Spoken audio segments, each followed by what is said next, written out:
Con mucho calor, con algo de viento, comienza el café de periodistas del último día de la semana. Don Pedro Martín, buenas tardes, don Pedro, ¿cómo estamos? Buenas tardes, muy Hoy bien. vamos con prisa, don Pedro, porque estamos el fin de semana y a usted Así se le... no te metes conmigo. No, Venga, porque a usted se le ve con ganas hoy de hacerla, no, de salir y disfrutar del día. Pero que te gusta pinchar. Buenas tardes, doña Gloria Artiles. A él le encanta que lo pinchen. Sí, no solo eso que le me voy encanta, desinflando. es que le da lo mismo. Mira, por cierto, que hay una buena noticia y es que por lo visto ayer se aprobaba el POR, esa figura, por fin, porque llevábamos 4 años intentando. Una única herramienta. Pero para que lo diga todo el mundo, para que sepa todo el mundo, el POR del archipiélago Los Chinitos, que es primordial para que se pueda aprobar el PRO, que es el Plan Rector y Uso y Gestión. Que ahora ya no solo de La Graciosa ni del archipiélago Genijo, sino también es del Parque Natural de Famara. Y es la única herramienta urbanística o instrumento urbanístico que esté aprobado en todo el mandato en Lanzarote. El único. Vale. Mire, me van a permitir, vamos a hacer hoy una excepción, pero es que hoy hemos tenido muchos problemas. Vamos a conectar con Skype, en este caso con el periodista Fran Fajardo del Canarias 7. Fran, buenas tardes. Hola, buenas tardes. Me alegro que haya aceptado la invitación de Lancelot Televisión, Fran, que siempre estás muy liado. Bueno, Fran, efectivamente el Canarias 7 ha sido uno de los medios que ha profundizado, y en este caso también ha sido de los pioneros en denunciar o en dar a conocer esa denuncia de la Fiscalía, de esa investigación que está realizando la Fiscalía Anticorrupción en torno a la gestión de los centros de menores extranjeros en Canarias en general. Fran, ¿realmente de qué estamos hablando con esta investigación? Pues estamos hablando de un presunto mal uso indebido, desvío de dinero público en la gestión de los centros para menores no acompañados que llegan a las Islas Canarias por parte, en principio, de una fundación, la Fundación Respuesta Social Siglo XXI, por ende, 4 de sus directores, a los cuales, según la Fiscalía Anticorrupción, hay indicios de que desviaron ese dinero público para uso personal ajeno totalmente a la gestión de estos centros. Y a partir de ahí, pues lo que es la investigación, pues tratará de depurar las responsabilidades pues, de más personas o incluso responsabilidades políticas por la supuesta inacción de control, de gestión, de supervisión y de auditoría, ¿no?, etcétera, del destino final de esos fondos que no fueron para los menores, sino fueron presuntamente para los bolsillos de los gestores de la fundación y de los directores de los centros. Y concretamente, ¿esos fondos cómo se desviaban? ¿En cuentas particulares, creo que te oí decir? ¿O realmente se formaban sociedades de estas ficticias para ingresar dinero? En síntesis, e insisto, de manera indiciaria y presunta todavía, porque es una querella que ha presentado la Fiscalía Anticorrupción, se ha ya incoado un procedimiento judicial en el Juzgado de Instrucción número 7, que precisamente hoy acaba de decretar el secreto de las actuaciones para que no se siga informando sobre ello y no se pueda perjudicar la investigación. Pues lo que hacía presuntamente, y a juicio del fiscal anticorrupción, es que el gobierno le daba esa cantidad de dinero de 95 euros en términos generales por menor a la fundación, 95 euros por día por menor a la fundación. Sí. Estamos hablando de que solo en Gran Canaria, en 3 centros, ascendió el monto total a más de 12 millones de euros, falta por cuantificar los 2 centros de Lanzarote. Y entonces lo que entiende Anticorrupción es que ese dinero no iba íntegramente a la gestión de los centros, que una gran parte mayoritaria se quedaba en la fundación en Madrid y otra, pues la mínima que venía a Gran Canaria para la gestión de esos centros y que teóricamente no reunía las condiciones y los menores no disponían de los medios suficientes, pues de esa pequeña parte, pues los directores también hacían un uso supuestamente indebido de los mismos, pagándose pues tratamientos de belleza, pagándose comidas en restaurantes de lujo, hoteles, pagando kilometrajes equivalentes a realizar 1.200 kilómetros al día en vehículos, hasta 12 repostajes diarios, pagando más de 100.000 euros a una frutería de Lanzarote cuando ya tenían catering y los niños no disponían de fruta, que era el hermano, el propietario del director, de otra de las fundaciones. Es decir, hay una supuesta comisión de hechos delictivos con ese dinero público, que es lo que ha investigado de forma prejudicial la Fiscalía Anticorrupción y ahora ya está en manos de juez y instructor. Pedro Martín te quería hacer una pregunta. Fran, ¿qué tal? Buenas tardes. Me pareció, no sé si fue ayer o antes de ayer, escucharte en la televisión canaria hablando de la responsabilidad que tenía, o del conocimiento, no de responsabilidad, del conocimiento que tenía la Consejería de Bienestar Social y la inacción de esta a la hora de pedir responsabilidad o como mínimo de parar esta situación. Sí. Efectivamente, como tú mismo dices, pues yo me he referido a eso en las diferentes publicaciones que hemos realizado en Canal 7, en el sentido de que la Consejería tenía en su poder hasta 5 informes desfavorables de los centros de menores que habían sido inspeccionados por la Fiscalía de Menores, por la Diputada del Común, por el Defensor del Pueblo y por la propia Dirección General de la Infancia y Juventud del Gobierno de Canarias. Con esos informes negativos, a pesar de eso, a pesar de todas las informaciones que nosotros siempre estábamos escuchando de conflictos y de problemas en centros de menores, tanto en Gran Canaria como en Lanzarote, en La Santa, pues en Puerto Bello, etcétera. Pues a pesar de todo eso, entiende el fiscal anticorrupción que el Gobierno de Canarias no ejecutó su deber de auditoría, de control, de supervisión de los centros de menores. También hay un dato que es importante. Ni siquiera la fundación estaba dado de alta en el Registro Nacional de Fundaciones, que es el que audita las cuentas de todo este tipo de asociaciones sin ánimo de lucro. Es decir, esta Fundación Respuesta Social del Siglo XXI no tenía que rendir cuentas a nadie en este escenario presunto que dibuja el fiscal anticorrupción. Por lo tanto, tenían una supuesta patente de corso para gestionar el dinero de la manera que ellos quisieran. Es decir, Noemí, ahora te dejo, Gloria, ya la última pregunta porque Fran se tiene que ir, pero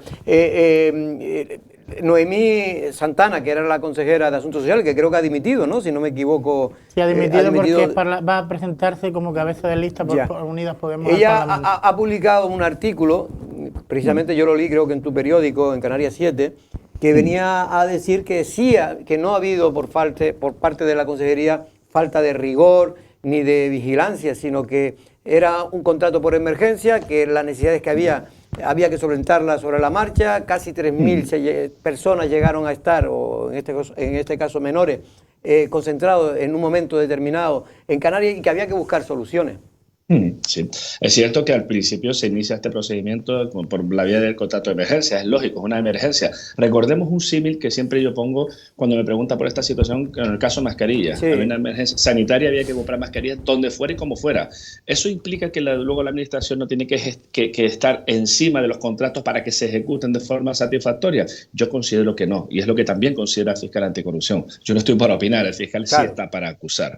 En este caso concreto, la consejera apela a ese contrato por la vía de emergencia y a una emergencia que fue tal. Es decir, es cierto. Pero es que ese contrato de emergencia se prolongó durante 3 años. Y en esos 3 años sí se puede haber licitado otro tipo de contratos, hasta el punto de que fue declarado nulo recientemente, porque evidentemente no se puede sostener un contrato de emergencia por 3 años sin una concurrencia pública.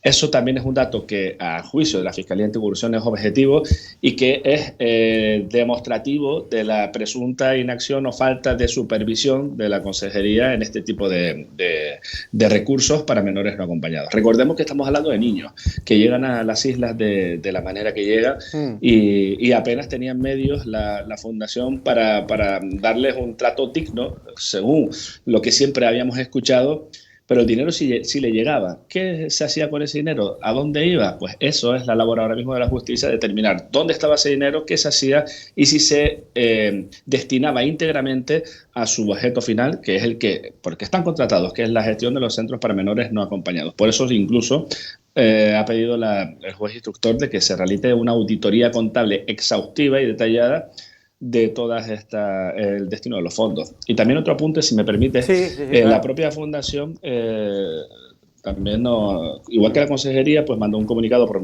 vía de su consejera Noemí Santana diciendo que sí lo hacían. La fundación también remitió un comunicado en el cual dice que habían justificado todos los gastos. En principio, el fiscal entiende que no todos, que hay unos picos que no han sido justificados, pero una cosa es que tú lo justifiques con facturas y otra cosa es que esas facturas sean compatibles con el ejercicio de la tutela y la custodia de un menor. Claro. Estamos hablando de compra de viagras, de compra de tratamientos de estética, de restaurantes de lujo, de almuerzos en beach club, etcétera, que tú lo puedes justificar con facturas en esos conceptos, pero evidentemente están totalmente alejados del fin para el que tienen que ser destinados. Gloria, venga, la última pregunta y no sé si Pedro... Hola, Fran, bueno, tú ya sabes, aquí también en Lanzarote, con el centro de La Santa, pues ha habido muchísima polémica polémica, precisamente. ¿A cuántos años corresponde todo esto? Y segundo, ¿cuánto se calcula que se podría haber desviado? ¿Cuánto dinero? Para que sepamos que si ese dinero no va al objetivo que tiene, que en este caso son los centros de menores, esto es lo que ocurre. ¿Cuánto dinero se calcula? Se ha hablado de 12 millones en Gran Canaria, pero con Lanzarote, ¿cuánto se podría calcular que presuntamente se podría haber desviado? El problema que ha habido en esta fase inicial de la investigación, recordemos las diligencias de investigación llevadas a cabo por la Fiscalía Anticorrupción, es que solo se ha podido tasar, por decirlo de alguna forma, el dinero destinado en la isla de Gran Canaria, porque no han aportado ni la Fundación ni el Gobierno de Canarias la cantidad concreta para el resto de centros. Tú aludías al Centro de la Santa, ese es uno de los investigados y su director también figura como investigado en la causa por ese presunto desvío de dinero público a efectos que no correspondían, incluso al propio bolsillo de los directores, presuntamente. También hemos detectado pues alquileres totalmente fuera de lo normal, 35.000 euros al mes por una casa en Tafira que no reunía las condiciones de habitabilidad mínimas y dignas para personas, como decía incluso los informes de la Fiscalía de Menores y del Diputado Común, Defensor del Pueblo, etcétera. En la Santa también ha habido muchísimos problemas de habitabilidad, de convivencia, etcétera, y hemos visto centros que no reunían tampoco esas condiciones, y en el otro de Lanzarote. Por lo tanto, aquí el kit de la cuestión, que creo que erróneamente se ha querido politizar este asunto diciendo, pues primero uno que si era de Podemos, después otro que si la directora era de Vox. Es cierto, pero yo creo que esto no es una cuestión de siglas políticas, es una cuestión de que la Consejería ha destinado un dinero para una gestión concreta de un recurso para menores, con las connotaciones que eso lleva, y el dinero no ha sido destinado para tal efecto. Por lo tanto, yo creo que la situación es altamente preocupante. Y sobre todo el hecho de que el gobierno diga, pues, poco menos que se ha enterado de todo esto por las publicaciones periodísticas, que han conocido los detalles por la prensa, cuando ellos saben perfectamente que llevan siendo investigados durante casi más de un año, 16 meses en concreto, y han remitido numerosa documentación a la Fiscalía Anticorrupción para intentar justificar que todo lo hacían bien. Yo creo que entiendo que de un ejecutivo autonómico se espera un poco más, ¿no?, en lo que es el control de fondos públicos. Insisto, tenemos el caso Mascarillas también, que pasó algo bastante similar. Fran, perdona, pero ahora simplemente, la verdad que no tenemos tiempo tampoco, pero me gustaría, el caso Mascarillas sí que se ha parado completamente, se ha pasado a la Fiscalía Europea y ahí no se sabe nada, ¿no? ¿O sí? Te cuento, el caso Mascarillas, al determinar de forma inicial que habían fondos europeos, pues la competencia pasa a la Fiscalía Europea. ¿Qué ha hecho? Pues ha declarado las actuaciones bajo secreto. Y sí se está investigando, está caminando, están haciendo bastantes cosas. ¿Qué pasa? Que son secretas y nosotros no tenemos acceso, ni nosotros ni siquiera las partes, al resultado de ellas. Lo mismo va a pasar con este caso Mena, que ahora se ha declarado secreto, y por ponerte un ejemplo, una auditoría contable de todo este montante global puede tardar entre 6 y 8 meses. Vamos a estar muchísimo tiempo sin tener conocimiento exacto de las actuaciones judiciales que se están realizando al respecto. Eso no quiere decir que esté parado el caso. En un momento dado se abrirá el sumario, podremos tener acceso a las actuaciones y veremos que se ha practicado muchas diligencias o no.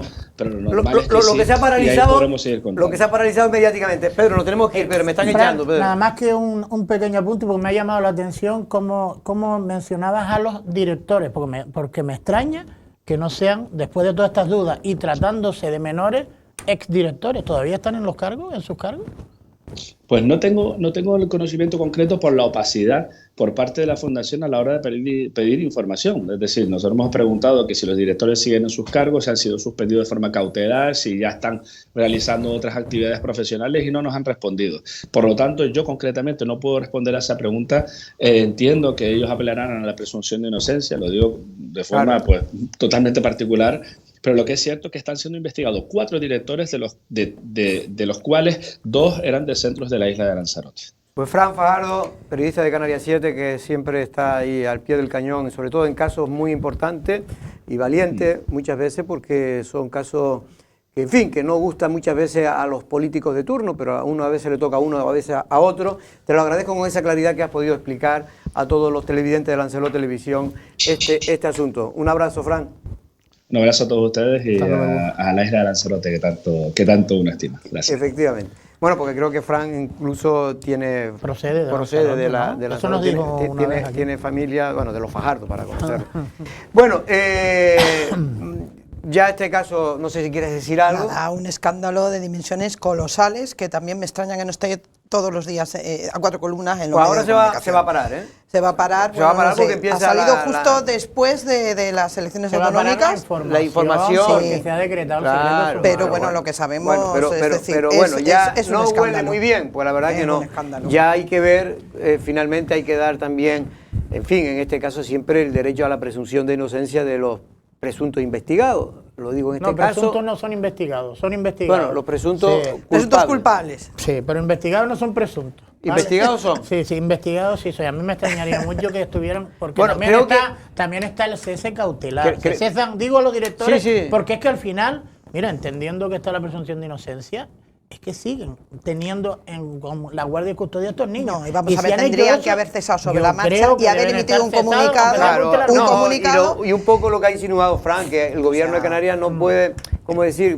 Yo pasaba por aquí, el gobierno de Canarias tiene tendría una responsabilidad directa desde el primer momento en que sale la información. Por omisión, incluso, ¿no? Por omisión. Por omisión, después de haberle avisado en tantas ocasiones. Sí, no, por 5 eso, ocasiones. Decía Frank que les han avisado con diferentes e instar al cese cautelar de estos directores sobre la marcha. Claro, es decir, lo que los 100.000 euros en fruta. Cuando tienes contratado un catering, eso huele muy, pero que muy mal. Vamos a ver si lo justifican. Pero en cualquier caso, lo que quiero era la merienda. Lo que quiero decir es que el gobierno a veces, y sobre todo Noemí Santana, que bien, ha tenido la mala suerte de que le ha caído este caso. Yo no creo que tenga nada que ver ella directamente ni nada, pero es cierto que como responsable... ¿Te acuerdas la vicepresidenta de la Comunidad Autónoma de Valencia, la Generalitat? No tuvo nada que ver con la violación que llevó a cabo su marido. Sí. No, lo que quiero decir, Pedro, es que ellos después son muy sensibles. Cuando se denuncian estas cosas, he oído por ahí gente de Podemos diciendo que hay mucho amarillismo en este asunto. Oiga, y cuando era del Partido Popular o del PSOE y tal, apesta, tiene que dimitir todo el mundo. En fin, yo creo que estos son los tipos de cosas que cuando se toma la misma medicina que le dan a otro, hay que saber aguantarla. Y es un mal trago, claro que es un mal trago, pero hay que aguantar. No, y esa tibieza y esa especie de voy a escapar, vamos a ver, tú no puedes escapar. No ha tenido ninguna mala suerte de la que haya caído este caso. Es que su responsabilidad como consejera era haber vigilado, controlado y fiscalizado. Y no lo ha hecho, y esto es muy grave. O sea, es así, Jorge. Bueno, por cierto, Pedro, porque ya es que nos tenemos que ir, Pedro, nos queda muy poco tiempo. Digo porque tenemos la entrevista ahora. Claro, que vamos a hacer yo que quería decirte... Pero decirte que hoy era el día, y ahora te voy a preguntar lo de Arrecife, que sé que no tiene una primicia preparada ahí, Pedro, pero vamos a dejarlo como cebo. Ahora voy a preguntarte sobre el caso Ocupa, que es el que aquí hemos denunciado desde hace mucho tiempo, es esa casa...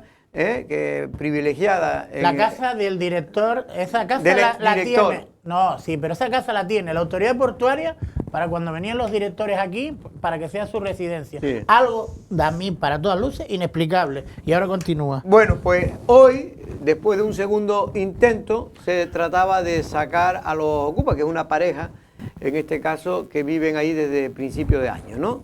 Bueno, el problema es que en el primer intento, hace 2 semanas, se intentó, pero una de las personas está embarazada y entonces la Comisión Judicial pues decidió que hasta que, en fin, esperar a ver si se buscaba otra salida, otra opción mejor para no, en fin, pues es normal, ¿no? Para hoy y era hoy ya, le dieron como un tiempo para que ellos se buscaran la vida y tal, pero lo cierto es que hoy, según nos cuenta, pues no hay claridad.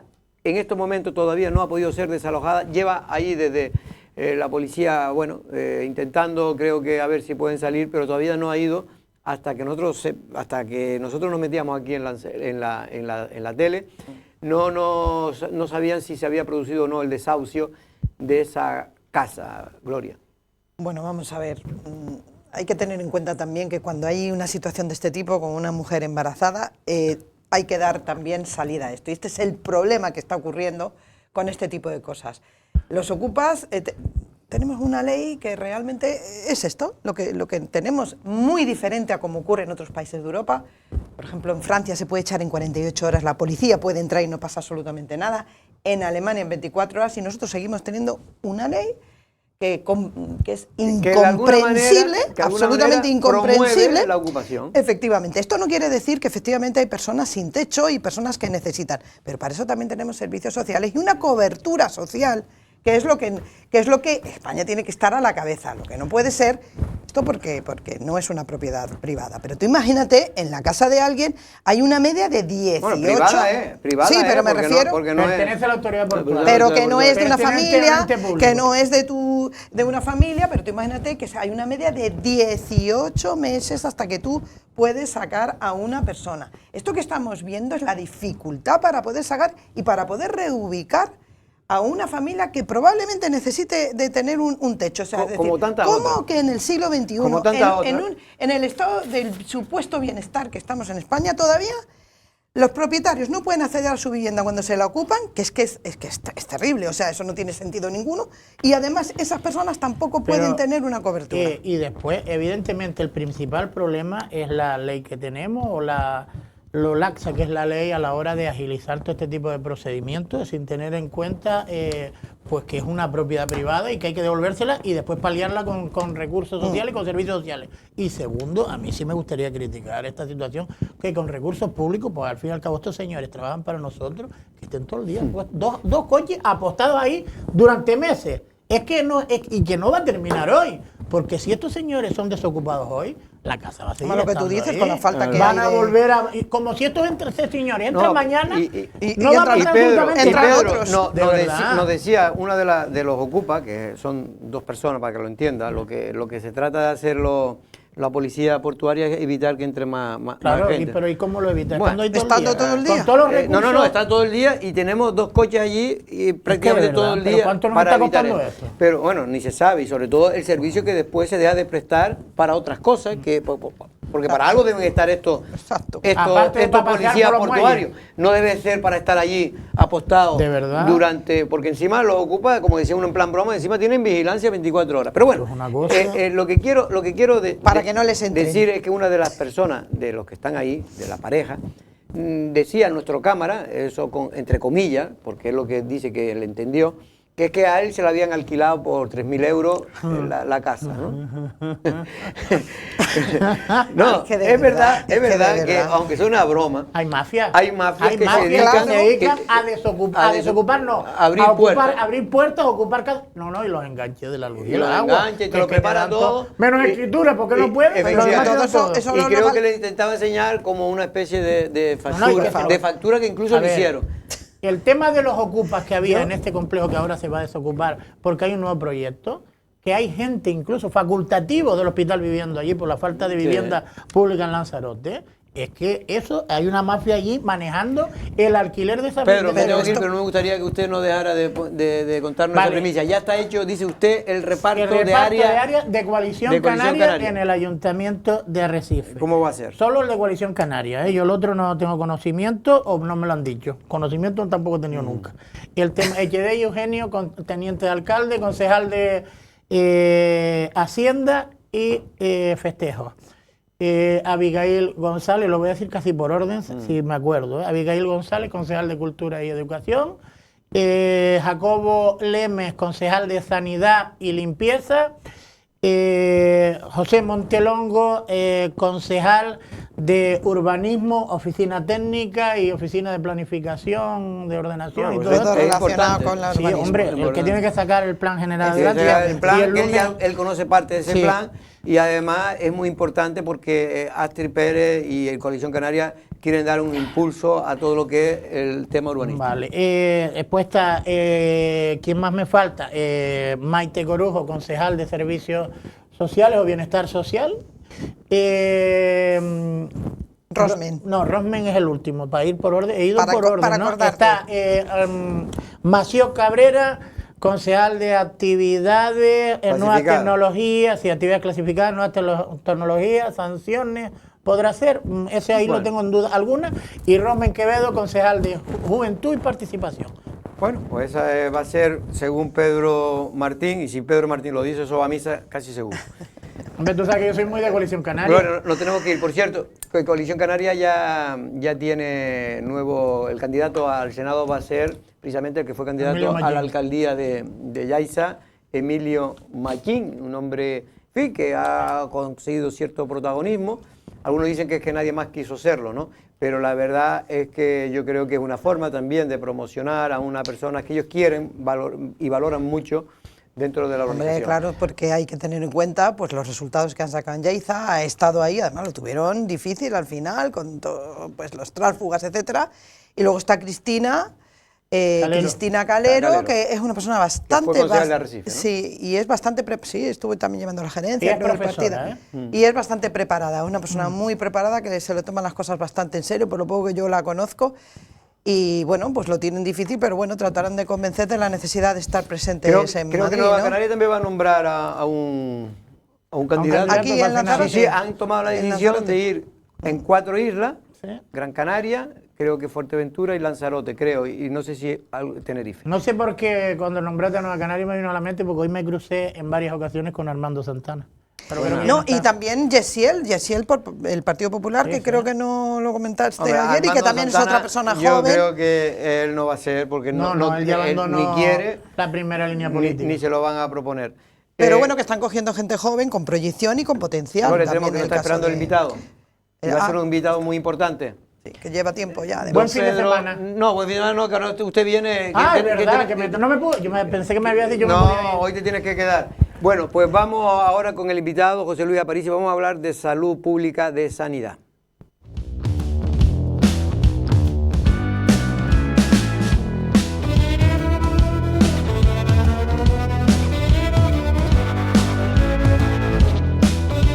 Bueno, pues empezamos la segunda parte del Café de Periodista y en este caso vamos a entrevistar al director gerente del Hospital General de Lanzarote, en general de la sanidad pública de la isla de Lanzarote.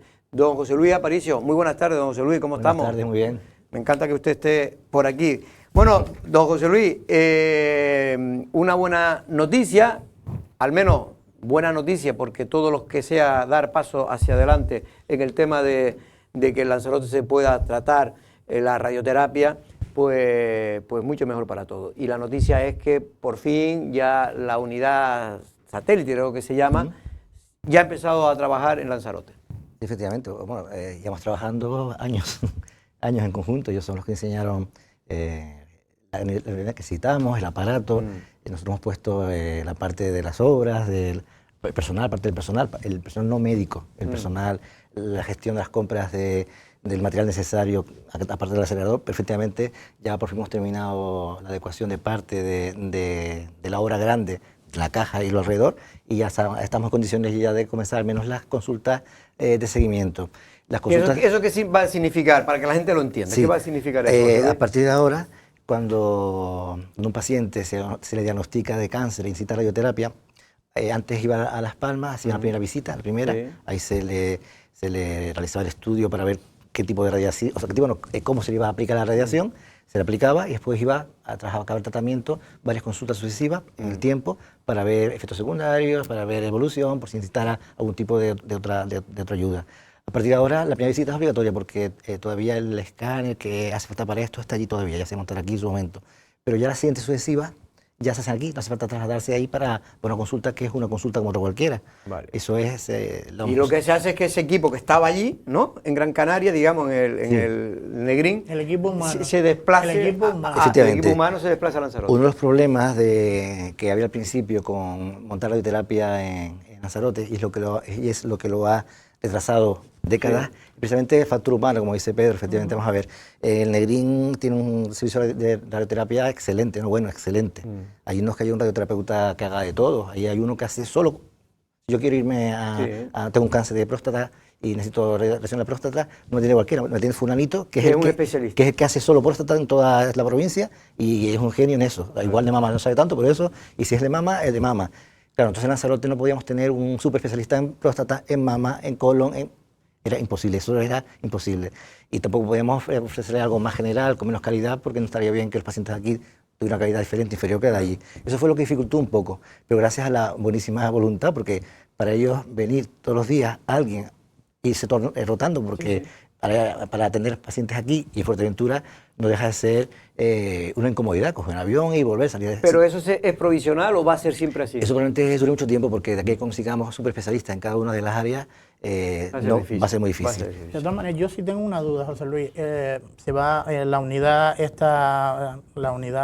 satélite que va a venir aquí a Lanzarote, va a atender, pero va a tener el aparataje suficiente. Ya está montado el equipo necesario para atender después de, no sé si es acelerador, sí, el equipo de radioterapia, no sé. El freno lo tienen hace tiempo. Sí, el freno que no estaba, cuando no estaba no hacía falta ni freno, sino el equipo de radioterapia está montado en Lanzarote para después de esta primera consulta atenderlos aquí. El proyecto completo consta de 3 fases. La primera fue construir lo que es el búnker en sí, y la estructura accesoria, las consultas y todo eso. Eso se licitó y se construyó en el 2021, hace ya un par de años. La segunda fase fue comprar el acelerador, claro, eso también ya está completado. No está aquí, porque hasta que no esté la obra terminada, no lo vas a tener por pasillo a riesgo de que se rompa. El aparataje todavía no está, ¿no? Pero llegará en el mes que viene o algo así. Vale. Y la tercera es la en la que estamos ahora, que es la obra de adecuación. La obra de adecuación es...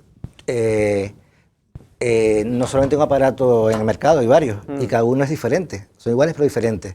Es como si tú montas una casa y montas la cocina, pero dejas solamente el espacio de la cocina. Y como se venden las casas ahora, sin cocina, que pongas tú la que quieras. Y tú pones la que tú quieras. Vale. Y a lo mejor no te coincide el desagüe con la tubería, y ese punto de luz a lo mejor no es allí, es allá para la batidora. Pues esto es lo que pasa en estos casos. Una vez compras la cocina que toca adaptar el espacio para esa cuestión, lo que estamos ahora. Eso ahora está ahora en marcha. O sea, que está todo el equipo humano, todo, y ahora que hay que acoplarlo. Ahora estamos pendientes solo de acabar la obra, que acabará en agosto, de instalar el aparato que está en septiembre, llega a finales de agosto para instalarlo en septiembre. En octubre y noviembre toca las calibraciones, son 8 semanas de calibraciones, y a partir de noviembre y diciembre empezaríamos a operar. Y hay que pedir 2 permisos más al Centro de Seguridad Nuclear, tenemos uno ya conseguido. Luego se pide cuando esté el aparato montado, porque hay que dispararlo y medir por fuera si sale o no sale la radiación. Y si saliera, hay que plomaje extra, hay que evitar. Y de la rumorología que se dijo de que si faltaba plomo en el búnker, ¿eso fue cierto o fue una leyenda urbana? No. Y dieron también que la puerta era más pequeña. Que no cabía, no sé qué. Yo no sé muy bien qué intereses hay por ahí en decir tonterías y cosas que lo único que hace es lesionar la imagen. Ya tengo bastantes problemas de verdad, como para buscar problemas que no son. No, tontería.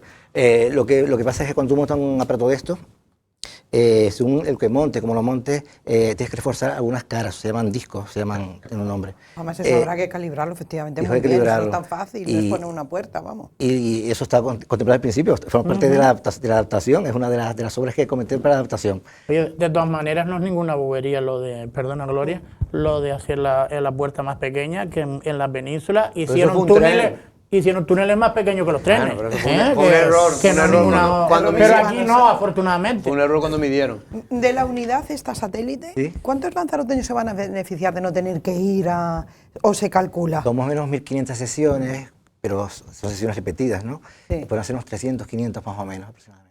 El número de personas que ahora mismo está afectada de algún tipo de tumor. Después está la ventaja, no solamente por el número, no por la calidad, la cantidad, sino por la calidad. Hay pacientes que necesitan radioterapia paliativa, que se llama. Son pacientes que ya están en una fase de la enfermedad que no tienen cura, es irreversible, pero que tienen compresiones nerviosas, que duelen, que molestan, que disminuyen la calidad de vida de la persona, y alguna vez con radiación se es capaz de reducir esa compresión y aliviar el dolor. Y esos pacientes, el problema es que no se pueden trasladar, porque su propio estado ya está muy entonces, no solamente el tema de cantidad, que ya es significativa, sino encima la calidad de vida. Que va a mejorar. Bueno, pues esto sin duda va a ser una de las grandes mejoras. Ha costado José Luis, pero es verdad que el empeño que ha tenido el equipo directivo que ha llevado la sanidad en Lanzarote, pues finalmente lo ha conseguido. Todos pueden decir que tendría que haber estado mucho antes, y siempre es verdad, que siempre se puede hacer las cosas mucho antes, pero la realidad es que estas cosas son muy complejas y no es tan fácil como parece. Luego estaba la comparativa, que sí, en Fuerteventura ya está funcionando, creo. Pero Fuerteventura empezaron el proyecto dos años antes que nosotros.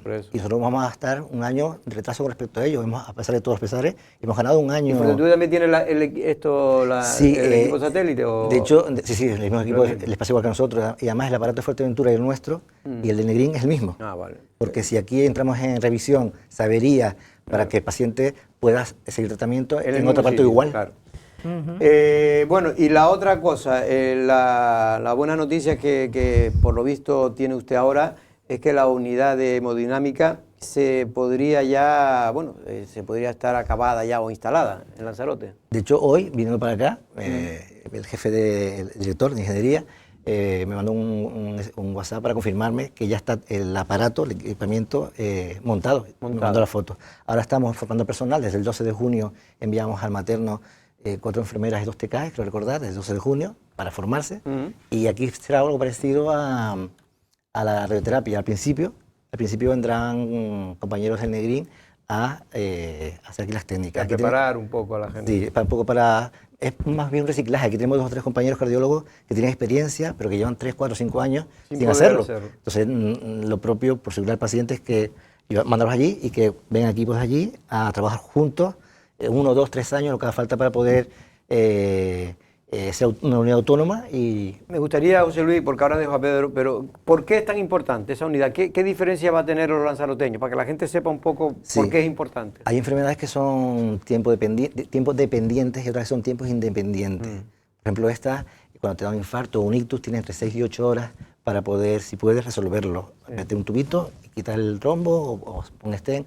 Y si lo hacen ese periodo de tiempo, todavía en el caso concreto de la hemodinámica, el músculo del corazón todavía no se ha muerto, se está un poco lesionado, está total, pero no muerto, y se puede recuperar. Entonces evitas mortalidad y sobre todo evitas, cuanto menos cantidad de músculo muera, mayor función en el corazón y mejor calidad de vida a posteriori. Claro, y ahora la dificultad que teníamos es que teníamos que enviarlo en un helicóptero. Creo y son siempre más de 6 o 8 horas, siempre, entre que viene, que va. Y no solo eso, sino el tema de los cateterismos, ¿no? También lo va a llevar la unidad de hemodinámica, los STEM y todo este tipo de metodología o de prácticas también se va a poder hacer aquí, que antes no se llevaba. A mí lo que sí me parece curioso es que antes que se necesitaba este tipo, el del transporte, por ejemplo, por un helicóptero, antes no se tenía, y ahora creo que también hay un proyecto para colocar el helicóptero también en la techumbre del hospital, ¿no? Sí, eso es uno de los proyectos que yo me quedo con, pero con muchas ganas a punto de salir terminar. También, ¿no? Ese proyecto tiene 4 fases. 3 de ellas son de estudio previo. Tenemos la empresa técnica, así que eso. Y tenemos el primero ya hecho. Y el primero que está realizado es donde es la ubicación ideal para un helicóptero. Se valoró un parterre que hay al lado de consulta externa, un solar que no es nuestro, pero se adquiriría fuera, y finalmente el sitio ideal es justo efectivamente en el techo del hospital. Sí. Habría que levantar un poquito. Además, técnicamente no es muy complicado. Y se hacen con accesos directos y todo, ¿no? Sí. Para poder sacarlo. Sí, y que no es pintar una aquí allí. No, de hecho nos preguntaron qué tipo de helicóptero queríamos, si pequeño o grande. Digo grande, grande porque ahora mismo el que se usa es pequeño, pero nosotros no sabemos qué va a pasar a futuro. Y sería un disparate montar un helicóptero para que dentro de 6 meses, si todo se cambie de aparato y no puedan aterrizar. El proyecto no es muy caro. Según la primera estimación de la empresa, esta es €1 millón.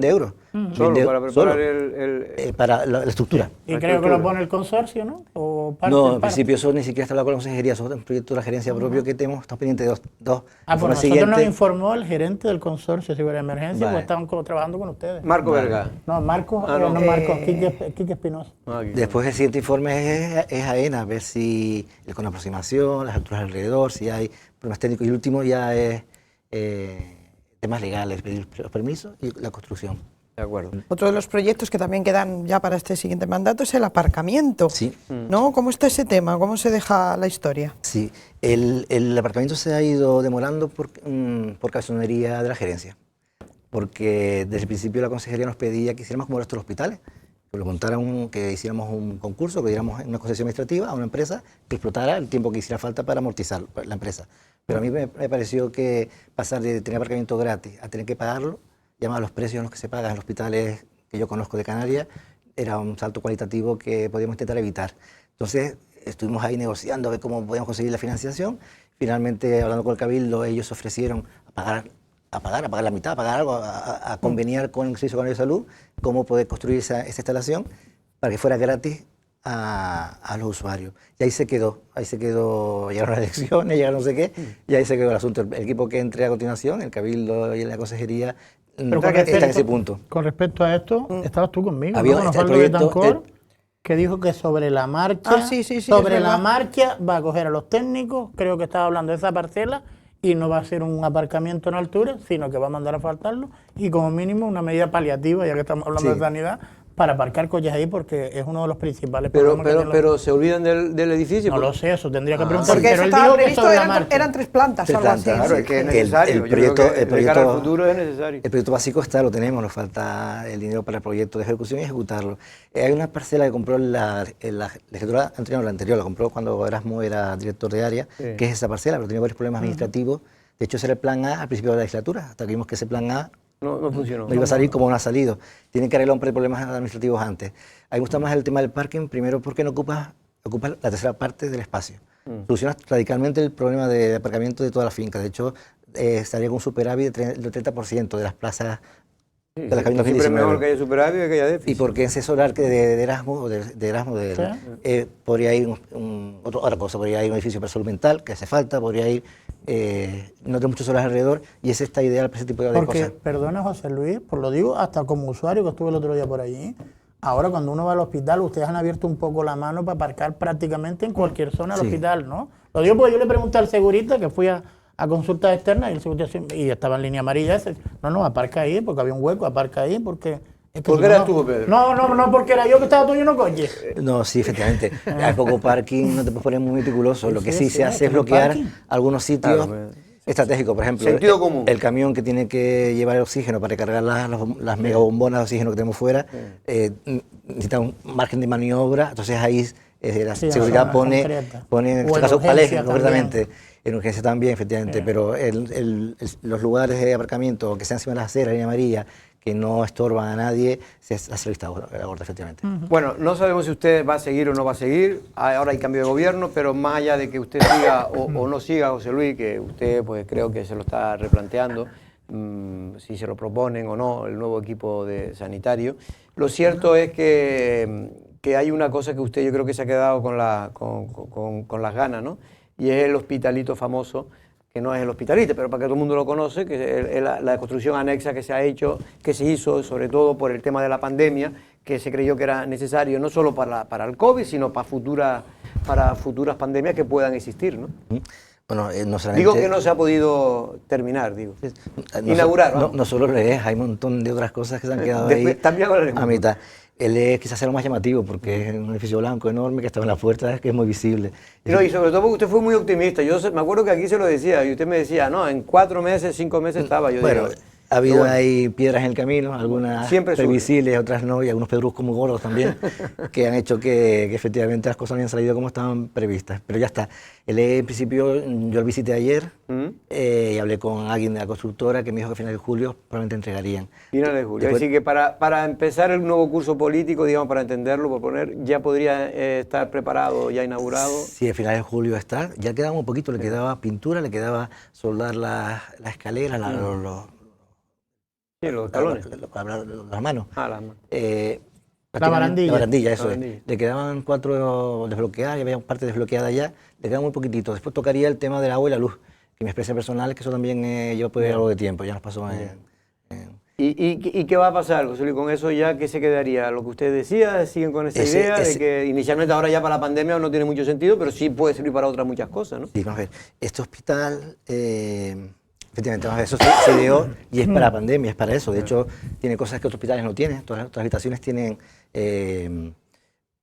antes de entrar, una antesala para unas clusas, una salida, unas clusas. Todas las habitaciones tienen presión positiva y negativa para evitar que el aire salga o entre según interese. Todas las consultas tienen oxígeno para poder en un momento dado convertirlas todas en UBI. Tienen cosas que no tienen los hospitales. Está muy bien, yo creo que va a estar muy bien. Pero es verdad que eso hace falta cuando hay pandemia. Claro. Lo que no puede ser es que venga otra pandemia y nos pille igual de mal colocados que estábamos al principio. Pero entre pandemia y pandemia obviamente habrá que darle un uso, lo que no puede estar cerrado, porque necesidades hay. Hay un plan B para uso de edificios. Estamos pendientes de que la consejería nos los apruebe. Un plan B que contempla actividades que reúnan 2 condiciones. La primera es que sean fácilmente reversibles 24 a 48 horas. Si monta una consulta, por ejemplo, la UAT famosa, la unidad de atención temprana, por fin la podemos montar, lo tenemos ahí de momento. Es una actividad que si hay una pandemia tan gorda como la que hubo, lo siento por los pacientes de la UAT, pero esas es las cosas que primero se caen, entonces se usa para lo otro. Básicamente eso, que sea fácilmente reversible. Ahí iría toda iría la nueva planta comodín, que nosotros lo llamamos. En este hospital nunca se ven las imágenes dantescas, ¿han visto nunca? Que se ven en verano, en invierno, en cualquier otro sitio de España y de Canarias, de pacientes de urgencia en los pasillos, abarrotados en los pasillos. Nunca se ha visto, porque teníamos una planta antes en la que cuando estaba pactado con urgencias, cuando llegaba a cierta presión, contratábamos gente, abrimos la planta y nos servía la válvula de escape, y por eso no los teníamos ahí delante. Pero esa planta ya no existe, porque eso es ahora hemodinámica. Ah, amigo. Entonces hemos quedado ahora mismo un poquito así, y a partir de ahora la LE, una de las plantas era precisamente para eso, para infecciones también, como es la única zona de hospital, la mejor zona preparada, con las esclusas y con las presiones para zonas infecciosas. Hay una área de intermedios muy bonita que también para intermedios respiratorios, todo el tema de... Es decir, ¿usted cree que esto va a venir muy bien, más allá de las pandemias, o que esperemos que no haya más, pero si nunca se sabe y cómo están las cosas, va a venir muy bien en general para, digamos, mejorar la calidad, ¿no?, del servicio en general del hospital? Ahora mismo va a servir para, como etapa intermedia para ciertas actividades que ahora mismo no tenemos dónde ubicarlas, la atención temprana, en el dolor, para ubicarlas ahí tempranamente a la espera de un sitio mejor, la unidad de atención temprana. El sitio definitivo va a ser en Playa Honda, cuando se abra el solo de Playa Honda nuevo, pero mientras habrá que prestarlo. Venga, nos están diciendo de control, nos quedan 4 minutos.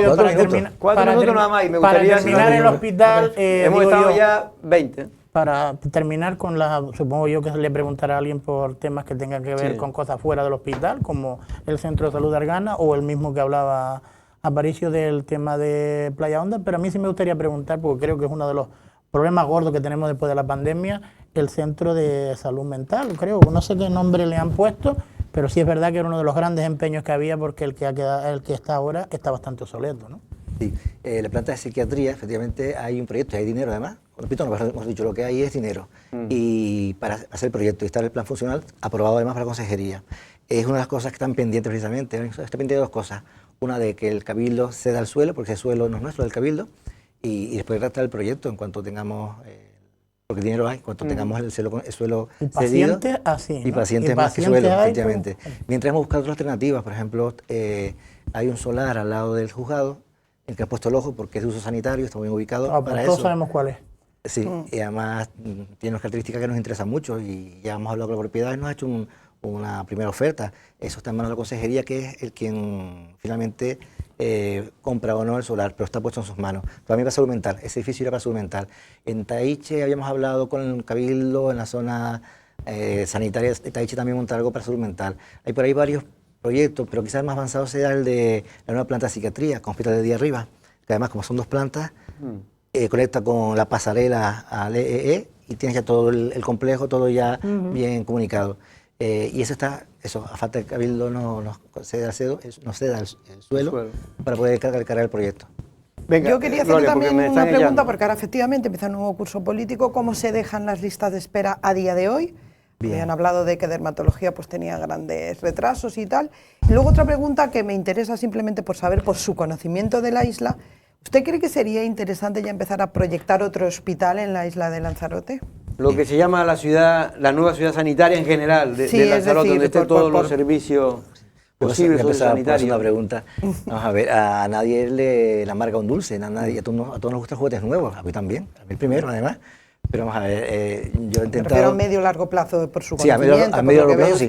A medio largo plazo estamos hablando a lo mejor para ir preparándola para que dentro de 10, 15 años... No, 30 o 40. Ah, 30 o 40. A ver, los hospitales como el nuestro tiene una vida media de 80 a 100 años, de vida media. Este hospital tiene ahora mismo 32 años, entonces nos quedan. Se ha quedado pequeño el hospital, pero no porque la población haya crecido de forma... sino porque hemos aumentado nuestra cartera de servicios, que ahora hacemos más cosas. El Ministerio de Sanidad tiene reconocidas 39 especialidades médicas, 39 especialidades médicas. Nosotros desarrollamos 32 de las 39.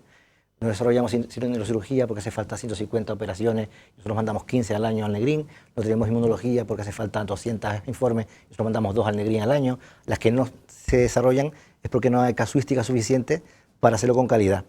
Estamos a mitad de camino. Yo muchas veces hago el símil con una persona, los niños cuando nacen, ¿no? Vas comprando ropa al niño, y cuando llega a la pubertad, con un estirón y la ropa se queda pequeña.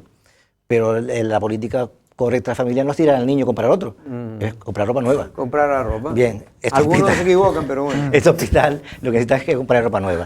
De ahí el eje, de ahí lo que hablaba antes de que quizás que el solar, que es parking, bueno, fue transitoria, provisional, vale, pero a futuro debería utilizarse para algo más. También es verdad que eso es otra propuesta que usted porque es una cuestión más política que otra cosa, José Luis, pero eso yo lo sé de hace tiempo, hace muchos años, que en el plan famoso de Isabel Deni se figuraba, porque en vista de que se iba a quedar chico lo que es los alrededores, era un tema de compensar, y que hubiera salido quizás incluso en aquella época mucho más barato, compensar a todas las naves que están en los alrededores del hospital para desplazarlas a otros sitios. Es mucho más fácil que hacer un hospital nuevo y tener ahí una gran parcela para el futuro, en fin, para que pudiera crecer con mayor holgura.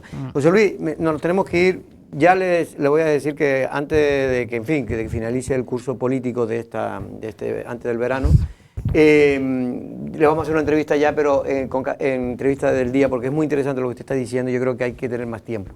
Pero sí me gustaría, José Luis, se vaya o no se vaya usted, siga o no siga como director gerente de la salud pública aquí en Lanzarote, el tema, ¿cómo deja usted el tema de las consultas externas y las consultas quirúrgicas? ¿Han mejorado, José Luis? Porque yo, de verdad que le digo, no quiero engañarle, usted sabe que le tenemos mucho aprecio, no solo nosotros, sino yo puedo decirle que todos los medios de comunicación, todos los periodistas, porque es un hombre transparente, un hombre que está a las duras y a las maduras, y eso es muy importante. Pero se lo digo porque yo escucho de todo. Digo que, mire, que no es por usted ni nada, pero que las cosas no han mejorado en 4 años. Bueno, eso no es correcto. Yo siento no estar de acuerdo. Vamos a ver. Muy bien, pues por eso digo. Hay listas de esperas que han mejorado todo lo que hubiéramos querido todos. Nosotros los primeros. Pero nosotros somos la única gerencia, de hecho nos han premiado, nos han reconocido la consejería, la única gerencia de toda Canarias que hemos mejorado nuestra lista de espera. Algunas de manera espectacular, por ejemplo, la de consultas, que es nuestro punto débil. Por ejemplo, 2019, para la demora media, para ver un paciente de trauma en consulta eran 382 días en 2019. Ahora sigue siendo mucho, 160. Bueno, pero no son 380. No, ahora mismo hemos conseguido ver a la gente 7 meses antes que en 2019. Menos de la mitad incluso. Menos de la mitad, 320 efectivamente, menos de la mitad. En reuma, antes, en 2019, 176 días para ver los reumatólogos. Ahora mismo son 36 días nada más, menos 4 meses. Y de estas, unas cuantas. Igual que digo esto, digo también que en otras sí que se nos ha atascado el tema. ¿Cómo cuál? Derma, por ejemplo, se nos ha atascado. Sí. Derma es una especialidad. Traumatología, que es otra de las que siempre... Trauma ha mejorado. Sí, trauma ha pasado de 382 días de demora media en el 19 a 160. Y lo más interesante es que además, noto por aquí la gráfica de trauma, pero es que en la curva la tendencia es claramente... ¿Y dermatología por qué se atasca? Sí, por un problema de recursos humanos. Son 4 dermatólogos, 5 a veces, vale. y es muy inestable esa plantilla. Vienen y se van, vienen cuando vienen, y están todos a hacer la lista de espera.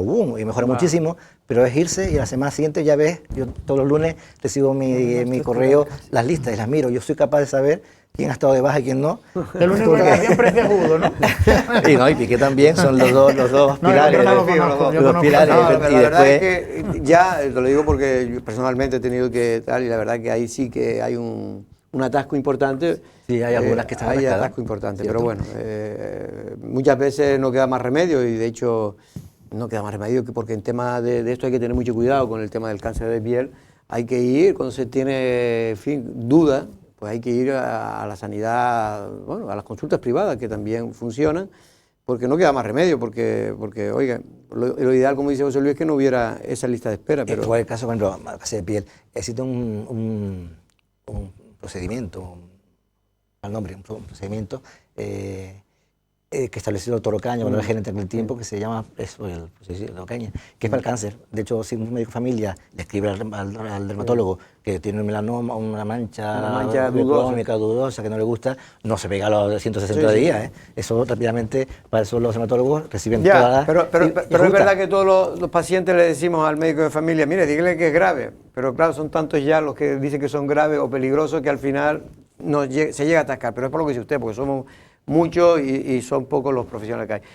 Don José Luis Aparicio, de verdad que le agradezco que haya venido por aquí, le agradezco si usted no continúa. Parece que le estoy despidiendo, que todavía no se sabe, ¿no? O usted ya tiene claro que se va. Sí, ya tengo claro desde antes de las elecciones, lo había comentado y todo, ¿no? Pero Sí, que sí. se va porque usted quiere irse. Sí, un tema personal estrictamente, ni es político, ni estoy enfadado, ni Ya lo estoy, comentó ni estoy antes, cansado. Antes de las elecciones, cuando se sospechaba que, o se creía que Pastora Flores se iba a reeditar, yo ya había manifestado Es mi, más, le mi ofrecieron voluntad. estar en las listas al Cabildo y renunció también. Sí, pero no, insisto, no hay ningún que nadie piense cosas raras que no las hay. No. Es un tema estrictamente La buena personal persona, y familiar. don José ¿no? Luis, se le nota, en este caso yo creo que a la milla.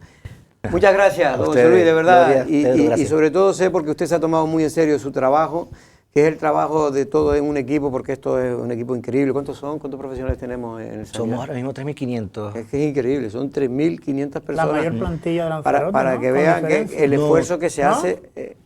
sí, el esfuerzo que hay de la sanidad pública, ¿no? No, le decía Pedro, no, creo que una empresa privada que tiene varios en hoteles, Lanzarote? que tiene más empleados, creo. No lo Creo sé. que sí. Pues A lo mejor 3.500 me parece que... un grupo yo creo empresarial que muy puede poco. ser, No, que no, tenga no, varios empresarial, hoteles Muy o poco algo. puede ser, pero Pues, bueno, pues habrá alguno, pero uno a lo mejor, pero no lo creo que haya no más. creo que haya más. Casi todos, aunque no somos los más numerosos, 3.500. Sí, sí, que es importante. Pero esto es para que sepa que es el esfuerzo importante que se hace, que es la justicia social, porque un país que goce del derecho de la se dice gratuidad, ¿no? De la sanidad pública, pues Acceso no crea usted universal. que hay mucho. En Europa, por suerte, sí, porque estamos en el estado del bienestar social, pero hay muchos otros países en el mundo que no tienen ni siquiera la posibilidad de una persona, si se pone mala, ser tratada de manera urgente y rápida y bien.